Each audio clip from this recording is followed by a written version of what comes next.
Hello aspirants, looking at current affairs for 27th Feb. The news items that we have picked up from the Hindu newspaper are these 11. We'll look at them in detail. The first one, Jaishankar to visit US this week. So this is regarding Foreign Secretary S. Jaishankar, who would be visiting USA presently, and he would be meeting US officials there.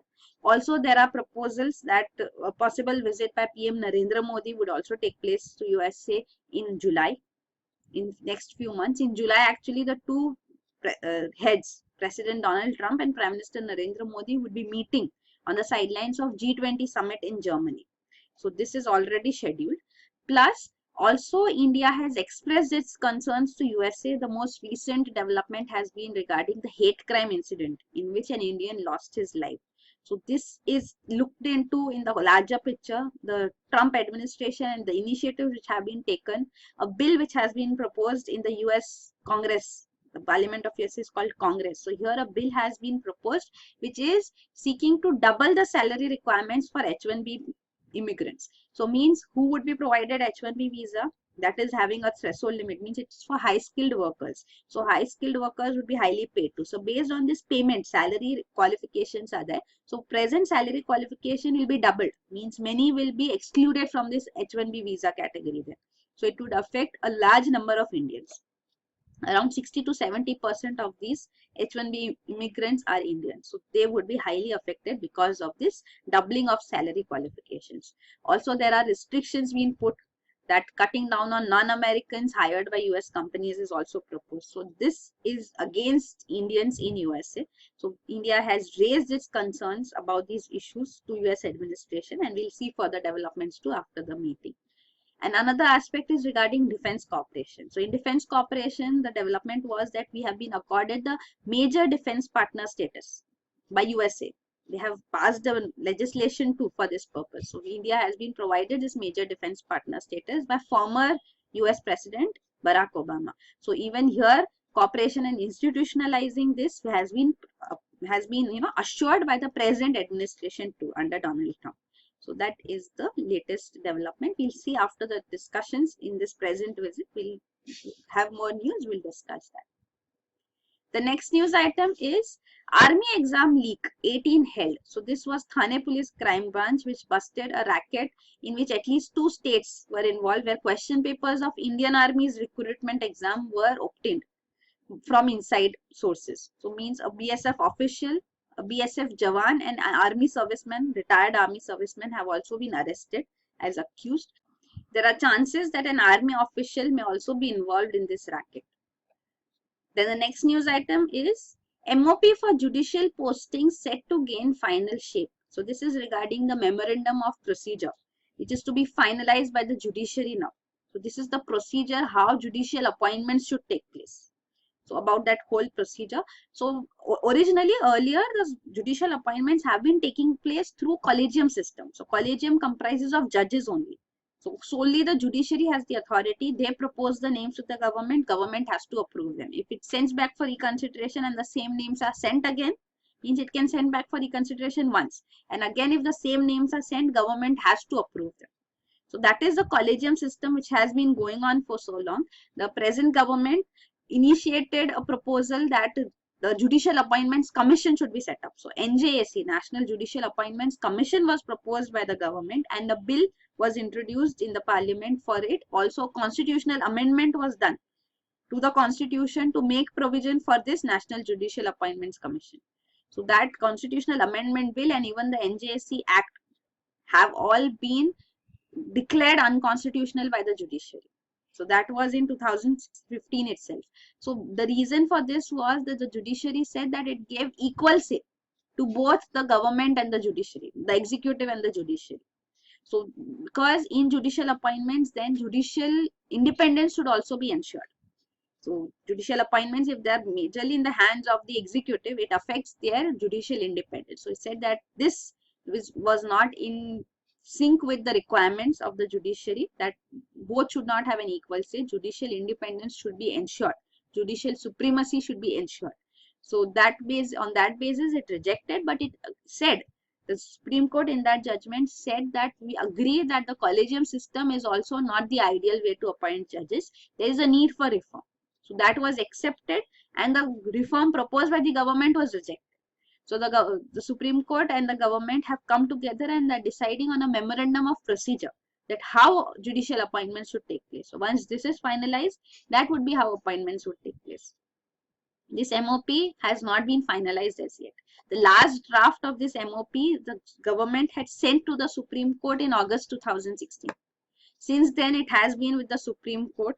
And when the judicial appointment delays took place, the government used to say that the Supreme Court is also delaying sending the memorandum of procedure, not finalizing it, because the government wanted that once this MOP is finalized, that should be how appointments should take place.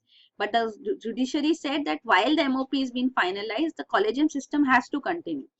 So they were the maximum the government could do in judicial appointments presently under the collegium system is they were delaying approving the names. So that was what the whole hue and cry was made about. Even the former judge, so Chief Justice of India, Justice T.S. Thakur, he had gone quite emotional on many instances to asking the government to take action and at least send back the names if you don't want to appoint those judges, but don't delay, don't use these delay tactics. So that was the deadlock. Presently, now with the new Chief Justice of India, Justice J.S. Kher, he has assured that MOP would be finalized by the Supreme Court possibly by February end. So we'll have to wait and watch. So it is said that MOP is getting its final shape. One point on which there were differences between the executive and the judiciary was on the executive's prerogative to reject judicial candidates recommended by the collegium. So the executive can reject the names recommended by the collegium on the ground of national security.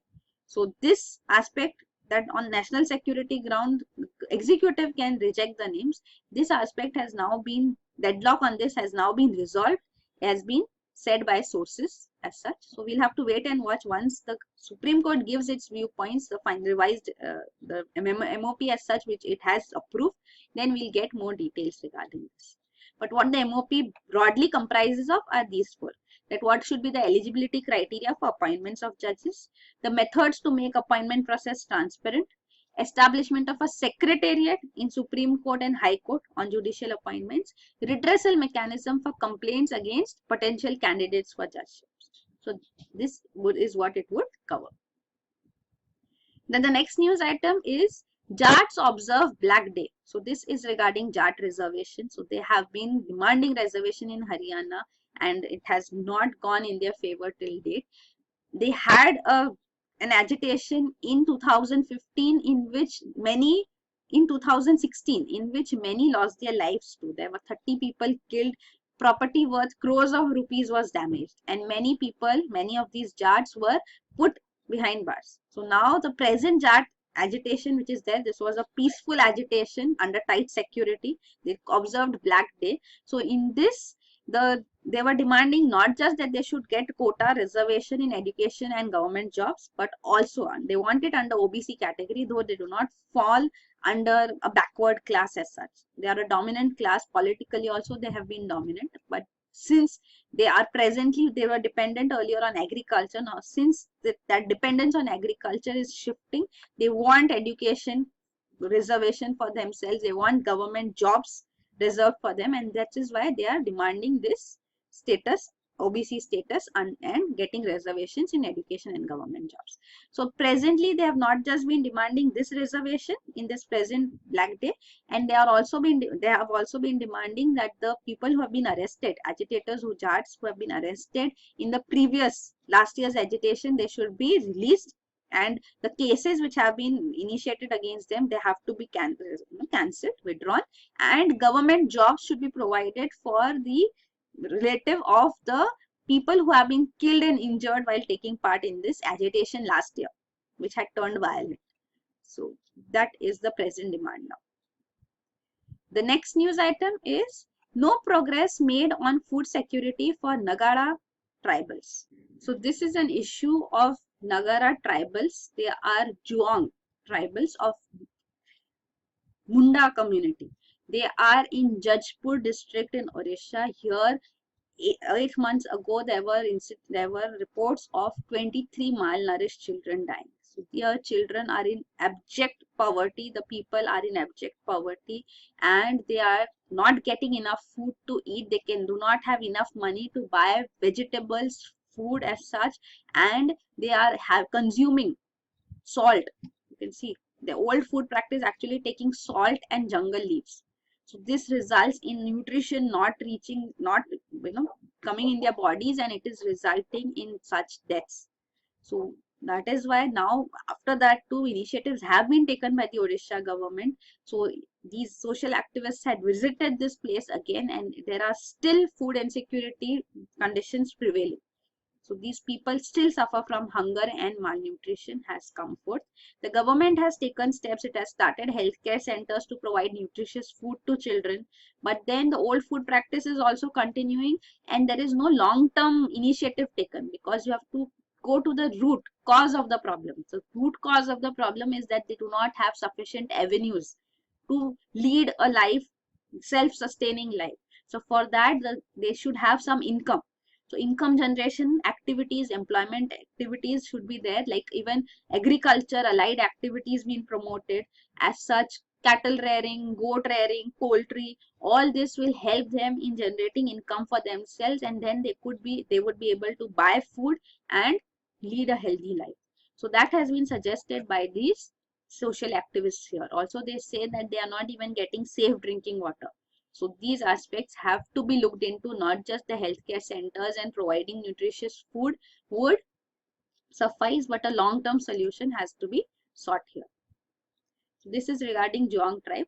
They belong to the Munda ethnic group in Odisha. Then the next news item is railways to roll out high-speed indigenous rakes. So the railway ministry has now proposed that they will manufacture a new train set, and this will be called Train 2018. So these will be rakes without separate locomotive. So locomotive is the unit which provides power to the other rakes, means coaches which are there. So coaches are pulled by this locomotive. So this locomotive engine has not been there. It's only rakes without a separate locomotive. So this is similar to the Delhi metro rake. So here they comprise of many coaches that are individually powered by propulsion system. So push system is their propulsion system which can push them in each of these coaches. So that is how Delhi metro rake also runs. So that is how they don't need a locomotive. So this has been proposed by the railway ministry now, and 2 such trains would be manufactured. So this will be the first time that Indian Railways will have such automatic plug door type doors too. They will have automatic doors and wide windows as such. So ergonomically designed seating arrangements would also be made, means the seats should be such that they are in tune with the body requirements, the back requirements as such. So that is called ergonomically designed. So these plus bio toilets, which is also a major concern of Indian Railways, that there are no bio toilets. So the excreta actually goes down on the tracks, and Railways is said to be the largest employer of manual scavengers. So bio toilets are also proposed in this new railways which are there, which are planned now. So this will be manufactured by the Integral Coach Factory. So this will be again ICF. So we have been doing about ICF and LHB coaches. So these are new coaches which will be manufactured by ICF near Chennai, and it will be on a pilot basis presently. So there will be collaboration with foreign players too, because transfer of technology would also take place through this.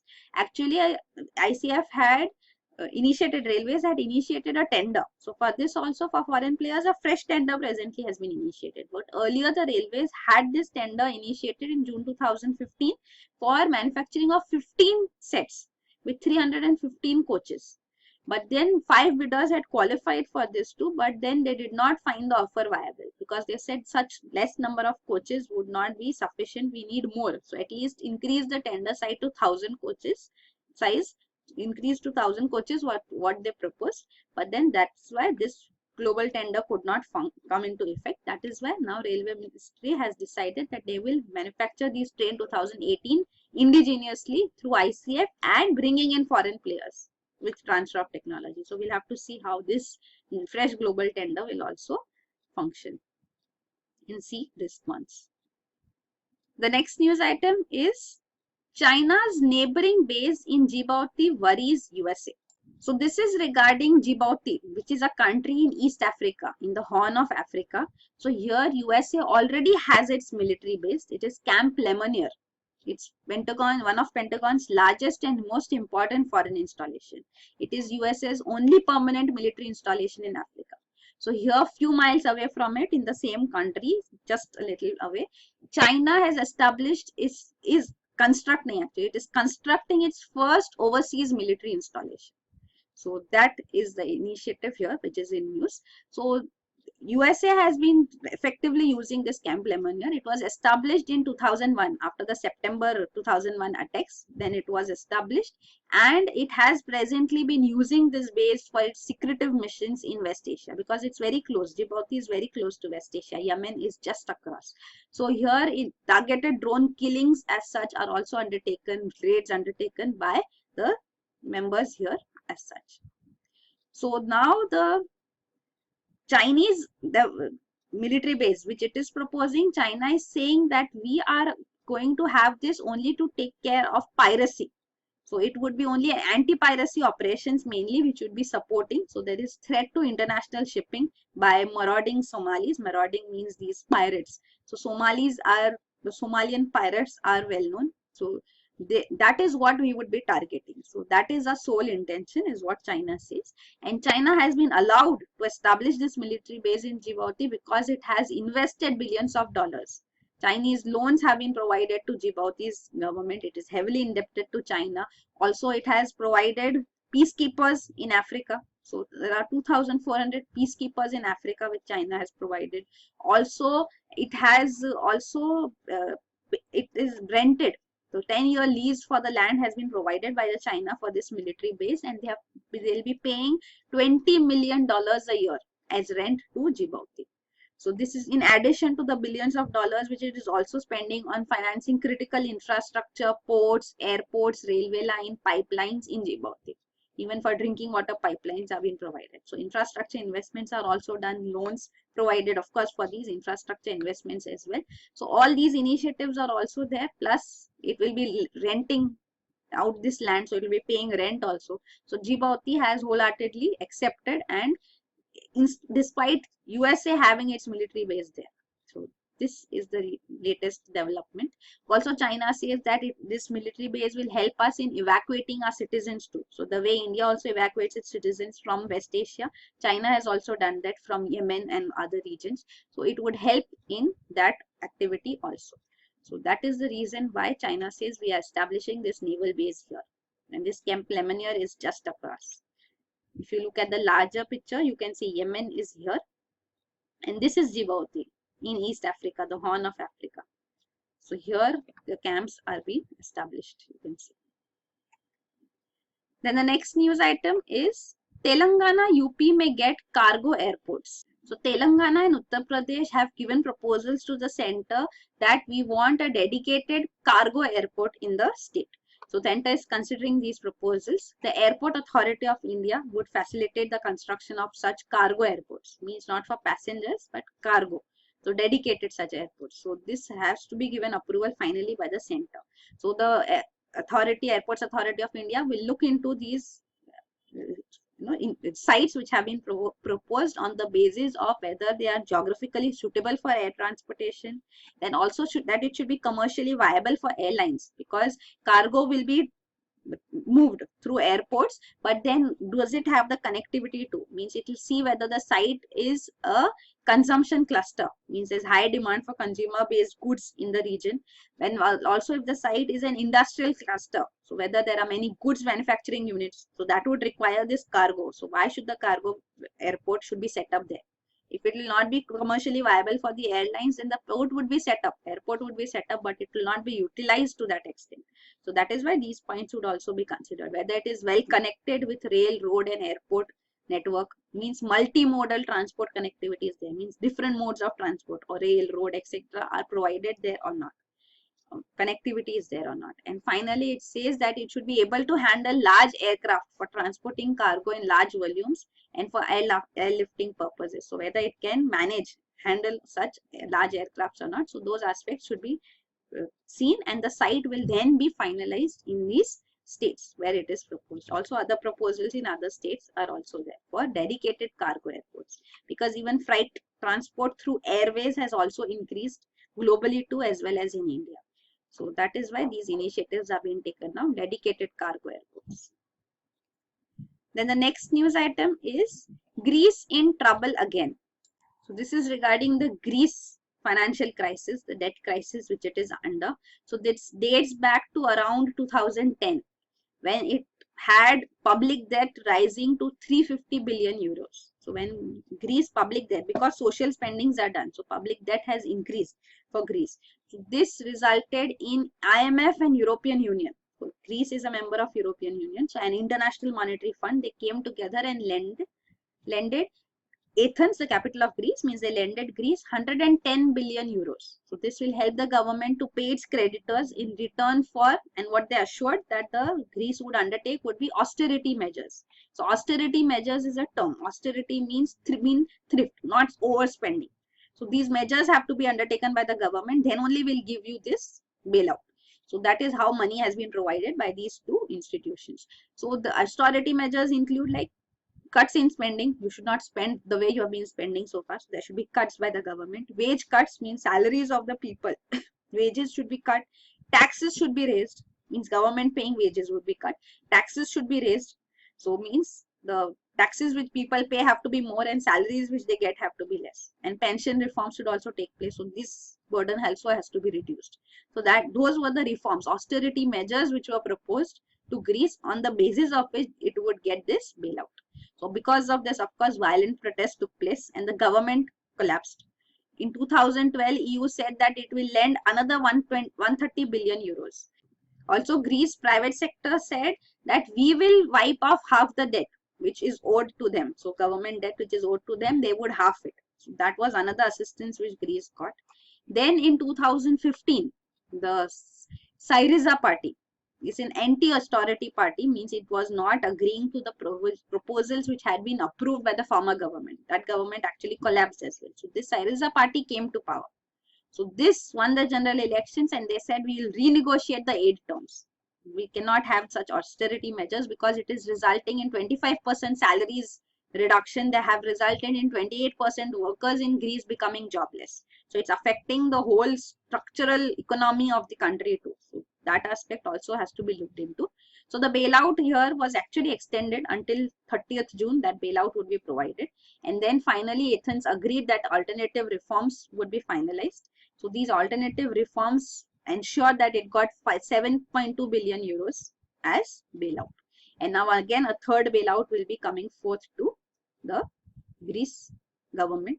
And here again they have said that we will not undertake these reforms which are calling for austerity measures which affects the population, the social requirements, and they said that we would also leave Eurozone and European Union. So they are also threatening to leave. So that has been the stand taken by this new Syriza party in Greece. And when Prime Minister of Greece also called for a referendum on the EU-IMF rescue proposal, EU decided that it will not extend its bailout anymore beyond 30th June of 2015. So then Greek customers, bank customers started going to the bank to withdraw cash, fearing that what would be the future, and Greece had to shut down its banks. Also, the capital control were put in and the stock markets also were closed. So this sudden announcement of EU came as a shock for Greece as well. And now again, presently in 2017, now again a bailout is being proposed. Here IMF has decided that it would not go ahead with this bailout. So this actually will be a shocker, because even for the countries in EU which are supporting Greece and are making provisions for bailout for Greece, they have to answer to their own people as well. So 3 major EU members are also going for polls. So these are France, Germany and Netherlands. So they have elections presently coming forth. So in such a scenario now, how will this EU, European Union, support Greece as well as IMF, which has said that we will not be able to support Greece because overall the health of this economy in Athens is such that, borrowings as such will not suffice. There's a need for debt relief. So this was a recent report also of IMF which came forth, which said that at least partial debt forgiveness for Greece is important. So major lenders to Greece are also European Union, if you look at it. So it's the Eurozone. 60% of this debt which Greece owes is to Eurozone and 10% is to IMF. and then Greece banks, foreign banks, others comprise of the late other proportion. So that is why, means if the debt is written off, that is forgiven, means European Union will have to take the burden of it. That is why bailouts are being provided, means you are not able to pay the debt, we are giving you a bailout. So for the time being you continue, but the debt still continue. So the IMF says that at least partial debt forgiveness is required, otherwise it will not go ahead. That is why IMF presently has also backed out of this bailout proposal. So again, without IMF backing, to again EU will having it a difficult time to go ahead and help Greece. So that is the present scenario right now. So we'll have to wait and watch what would happen, because for now it says Athens must pin its hopes on winning wider support of the IMF's strong advocacy for debt relief. So if that comes forth, that is the best thing for Greece. And also Germany and other northern European creditor countries are concerned about the difficulty of garnering domestic political support in the absence of more direct backing from IMF. So only way ahead would be debt relief, otherwise another crisis looks ahead for Greece now. Because if it's not given a bailout, then it will be defaulting on its loans, and that would result in further suffering for the economy of Greece. Then the next news item is SEBI for overhaul of board governance. So SEBI, Securities and Exchange Board of India, has now said that the way board of directors of listed firms discharge their duties, including appointment and removal of directors, all this have to be, there needs to be a major overhaul, major change. So there needs to be more transparency in discussions and decisions taken at the board level too. So that is also a need which SEBI has highlighted. It had actually given these guidance notes. So these guidance notes were issued by SEBI last month too, and now again guidance notes are being issued. So this is how SEBI is going ahead with it. It says that there should be compliance with this requirement, and it should be coming on their own. Means it should be on their own that they would go ahead and make these changes, rather than they've been imposed by a regulatory body, SEBI. So that is what SEBI wants. So there have been recent instances of the directors having a tussle. The most famous cases of Tata Group, Cyrus Mistry and Ratan Tata, the standoff between them. So that we'll discuss what the gist of it was all about. And also another case was of Infosys. So promoters and top management of Infosys also had differences. So this comes out negatively for the institutions also, plus also for foreign investors. And mainly what SEBI is interested in is the security of minority investors. So those who take, people who take shares in these companies. So if there is any problem with these companies, these stakeholders are also there. These minority investors are there. So their interests have to be safeguarded. And also foreign investors, what is the message going to foreign investors to in Indian stock exchange? So that is where these steps are being taken by SEBI presently. Also SEBI's board is there, this International Advisory Board, which was set up in 2011 to advise SEBI on global best regulatory practices. So that is, this board has also suggested that a matrix of expertise may be introduced to make the boards diverse, balanced, and in tune with the requirements for effective functioning of the company. So there should be a diverse, balanced board as such. So there should be a different groupings of various expertise which should come in, and there should be full transparency in board appointments and removal process. So this has been the International Advisory Board of SEBI's suggestion to SEBI. So guidance notes have been provided. Now whether these will be norms mandated, or whether the companies would automate on their own suo motu bring in these changes, is what is to be waited and watched. So that's what SEBI said, that it would prefer them to adopt global best practices rather than it being imposed. So it should be voluntary rather than being dictated. So that is it. So the Tata Group tussle, it was between the Cyrus Mistry and Ratan Tata. So Tata Trust is major stakeholder in Tata Sons. It controls 66% stake, and it is a trust. It's a public trust. It's a group of 14 public trusts. So actually public trusts are completely exempted from income tax even if they hold shares. So now Cyrus Mistry alleged that Tata Trust is interfering with business and it is risking the income tax exemptions which the company is looking forward to. So there is a need for these interferences to end. So that was his point which was put forth, and that resulted in a tussle when he was asked to step down. He was one of the director on the board. So when he was asked to step down, he refused. So board then voted on the matter as such to make him step out. So that's what it's about. Appointments and removals, there should be complete transparency what procedure is used. You can see this is the Tata Sons shareholding. 66% is with Tata Trust. Then Shapurji Palonji Group has 18.4%, and this is by individuals and Tata Group companies. And these are the board members. So he had to step down. Still he is the director and chairs other groupings of Tata. And Infosys standoff which was there was between the board and the promoters. So promoters of Infosys said that we have a philanthropic objective. Compassionate objective means the salaries should not be very high, and based on global standard, the Infosys board had provided very high salary to Vishal Sikka. So to attract top talent, they said that we have to provide high salaries. So such high employee salaries was protested against by promoters, and that resulted in a standoff here too. So that was the point here. Then the last news item is first robo table tennis tutor sets Guinness record. So this is a robo table tennis tutor in Japan. So it is able to play the game better than most humans, and it is called Morpheus, Future Omron Robotics Technology for Exploring Possibility of Harmonized Automation with Cynic Theoretics.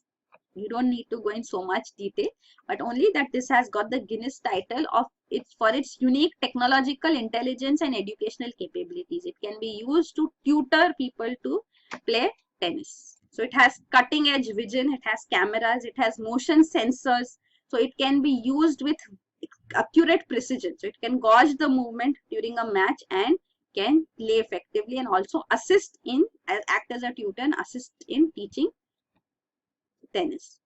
So these are the news items. Thank you.